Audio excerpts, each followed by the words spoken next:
Allah jamin dia sholat sepanjang malam. Jadi kita insya Allah tidak mampu untuk melaksanakan sholat sepanjang malam. Kita sholat tarawih saja yang hampir setengah jam atau 20 menit kita sudah merasa lelah, capek. Dan apalagi harus sholat malam. Tapi dengan hadirnya orang-orang tersebut yang di dalam masjid melaksanakan sholat subuh berjamaah, maka dia akan mendapatkan jaminan dari Allah, dia seperti sholat sepanjang malam. Itu sholat subuh. Di sholat isyanya, kalau dia sholat isya berjamaah, dia akan mendapatkan separuh malam. Ini kelebihan dari orang-orang berjamaah. Jadi oleh karena itu, hendaknya momentum yang sekarang terus kita tingkatkan, yaitu meningkatkan sholat subuh berjamaah, sholat fardu berjamaah. Ini adalah kelebihan bagi orang-orang yang senantiasa berjamaah. Jadi kita sudah tidak perlu repot-repot cari dunia dengan susah payah. Tapi inilah namanya manusia yang senantiasa ingin seperti itu. Dia yang senantiasa hidup ingin menjadi mendapatkan kenikmatan. Padahal dunia sudah disebutkan adna paling rendah. Kalau di dalam bangsa Arab itu mereka juga punya kasta, ya. Ya, salah satu kasta yang paling rendah yaitu Al-Arabi Adnani. Jadi Arab yang derajatnya Adnani paling rendah. Tapi Rasulullah SAW hadir dalam Islam, maka menghilangkan itu semua. Ma'asyiral muslimin rahimani wa rahimakumullah. Di dalam hadis Rasulullah SAW disebutkan, Asyam wal Quran jasfa'ani lil 'abdi yaumal qiyamah.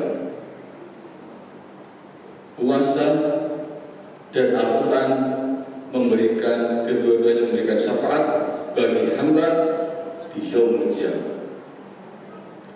Dan ini sekarang sedang kita lakukan, puasa. Yaitu puasa nanti akan mendapatkan salah satu hambanya, yaitu syafaat.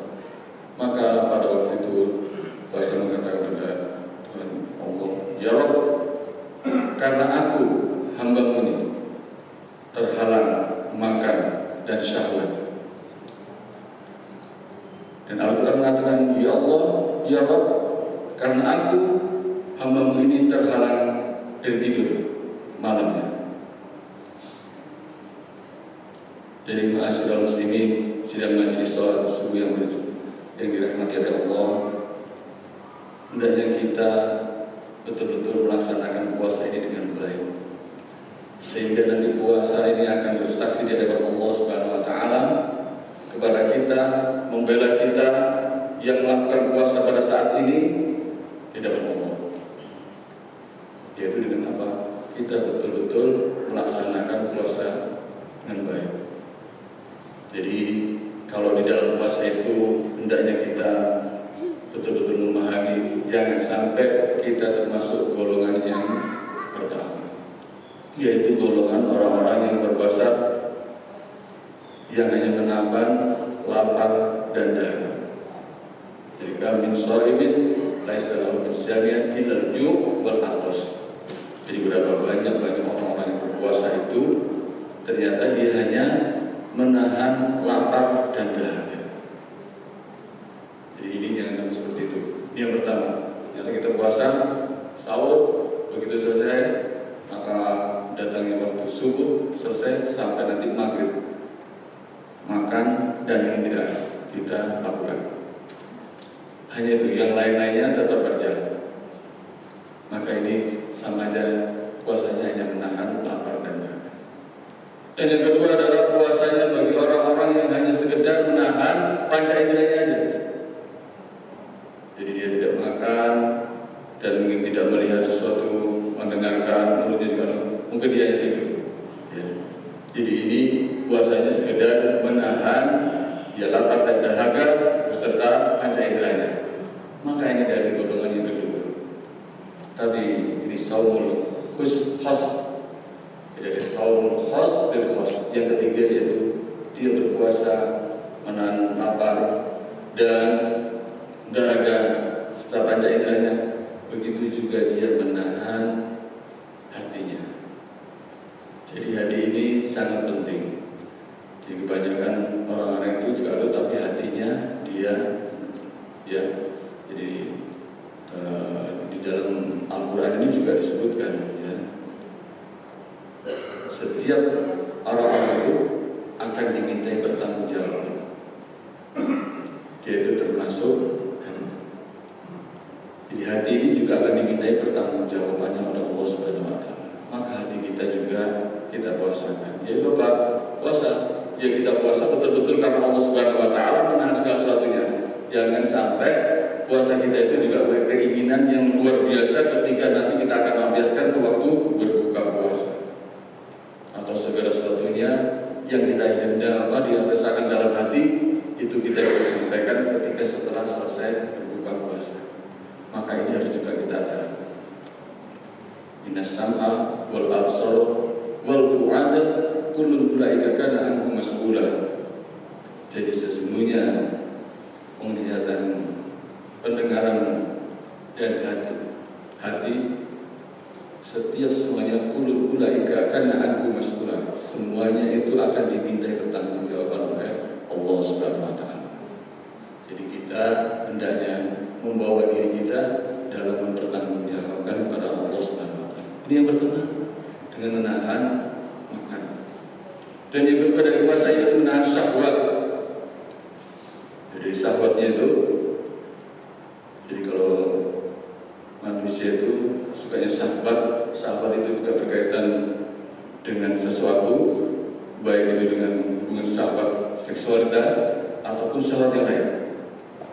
Dinal lisani hubus syahwat minan nisa wal banin wal qanatir iqaddu. Jadi manusia ini dihiasi dengan kesenangan terhadap apa? Wanita. Manusia dihiasi seperti itu. Wal banin dan anak-anak. Jadi orang ini senantiasa suka terhadap keluarga anak-anak. Dia membanggakan anak-anaknya. Kalau dia anak-anak sukses, jadi jadikan anak-anak sukses jadi menjadi orang yang berpandang, punya kekayaan yang luar biasa. Ini dia banggakan. Ya.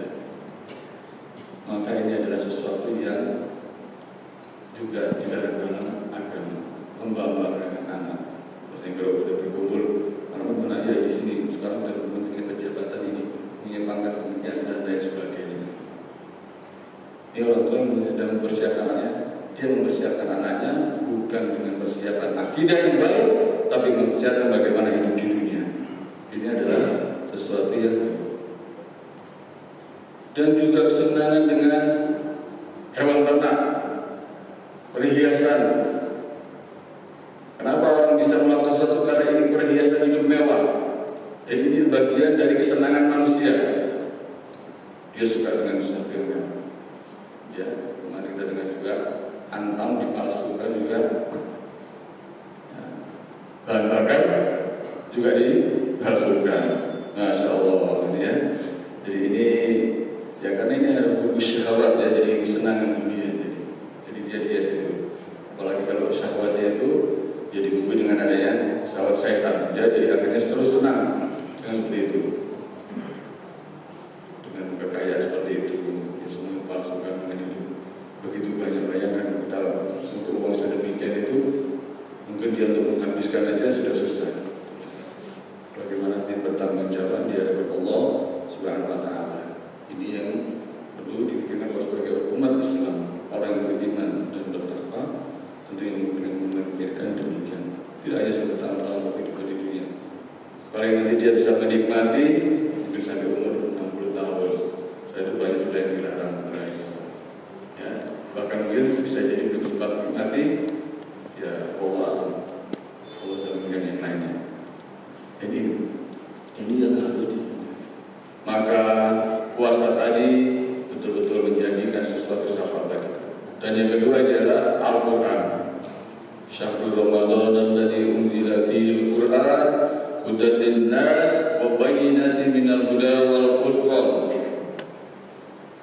Jadi tadi kalau Al-Quran ya Allah Ya Rob, aku menjadi penghalang bagi ketika untuk tidurnya di malam hari. Jadi orang yang senantiasa mendekatkan diri kepada Al-Quran, maka hendaklah senang menjadi keluarganya Al-Quran. Iqra'ul Quran fa innahu ya'ti yawmal qiyamah safihan li ashabihi. Bacalah Al-Quran, kita hanya disuruh baca, bacalah Al-Quran. Fa innahu ya'ti yawmal qiyamah safihan li ashabihi. Dan dia akan didatangi yaumul qiyamah pada siapa? Siapa yang menjadi keluarganya Al-Quran. Kalau kita sekarang di dunia tidak mau menjadi keluarganya Al-Quran, maka kita akan tidak dibela Al-Quran di yaumul qiyamah. Kalau kita senang ingin menjadi mendekatkan diri menjadi keluarga Al-Quran, maka bacalah Al-Quran. Setiap hari kita membaca Al-Quran, banyak membaca Al-Quran sehingga kita menghantamkannya juga. Al-Quran ini sangat luar biasa. Dia menjadikan petunjuk barang siapa yang menjadikan keluarganya dari Al-Quran, dia keluarga Al-Quran, maka dia akan mendapat petunjuk dari Allah Subhanahu Wa Taala. Dia akan mendapat petunjuk yang itu tidak akan diberikan pada Wal Furqan, yaitu Al-Furqan yang bisa membedakan mana yang hak dan mana yang batil. Jadi orang-orang yang senantiasa berbicara hak karena Allah Subhanahu Wa Taala, maka terus akan berbenturan dengan yang batil. Yang batil yang ingin direncanakan suatu kepentingan, yang ingin menutupi kebenaran, maka ini pasti akan berbenturan. Oleh karena itu tetaplah berjalan kepada yang hak, karena Al-Quran sudah menentukan demikian. Yang ditentukan mana yang hak dan mana yang batil, dan kedua-duanya tidak akan bercampur. Ini biasanya orang menyamar ya karena akal-akalannya mereka sendiri, agar seolah-olah sama mana yang benar dan salah. Ini disamarkan karena akal manusia sendiri. Jadi ini maka yang tidak benar. Karena Al-Quran tetap akan bicara yang hak dan yang batil juga jelas. Dan insya Allah kalau kita senantiasa menjadi keluarga Al-Quran, maka kita juga akan mendapatkan kebaikan tersebut. Dan masih banyak fadilah. Bayangkan kita baca Al-Quran, kalau kita akan mendapatkan kekayaan dari Allah Subhanahu Wa Taala, cukup kita baca Al-Quran. Laisa alif lam harfun, walakin alif harfun, wa lam harfun, wa mim harfun. Bukanlah alif lam itu satu huruf, melainkan alif itu satu huruf, lam itu satu huruf, dan mim itu juga satu huruf. Ada 3 huruf, dan setiap hurufnya akan dilipat gandakan 10 kebaikan. 10 kebaikan. Sekali kita membaca alif lam berarti sudah 30. Bayangkan kalau kita sudah membaca 1 lembar, 2 lembar, 3 lembar, berlembar-lembar, sudah tinggal mengalihkan berapa pahala yang sudah kita kumpulkan dari Allah Subhanahu Wa Taala. Ini adalah satu kenikmatan dibandingkan dengan kenikmatan kekayaan dunia yang itu mungkin bisa hilang sekejap. Tapi yang harta yang kita pahala yang kita kumpulkan di hadapan Allah, dan insya Allah akan menjadi tabungan kita. Oleh karena itu, mudah-mudahan di bulan Ramadan ini kita betul-betul bisa menjalankan ibadah puasa dengan baik dan benar, dengan tuntunan dari Allah Subhanahu Wa Taala melalui Rasulnya, dan kita juga senantiasa menjadi keluarga Al-Quran. Mudah-mudahan kita bisa menyelesaikan puasa kita dengan baik, sehingga kita insya Allah menjadi orang-orang yang bertakwa. Aqulu qouli hadza astaghfirullah li wa lakum wa li sa'iril muslimin wal muslimat fastaghfiruhu innahu huwal ghafurur rahim. Subhanallah wa bihamdika asyhadu an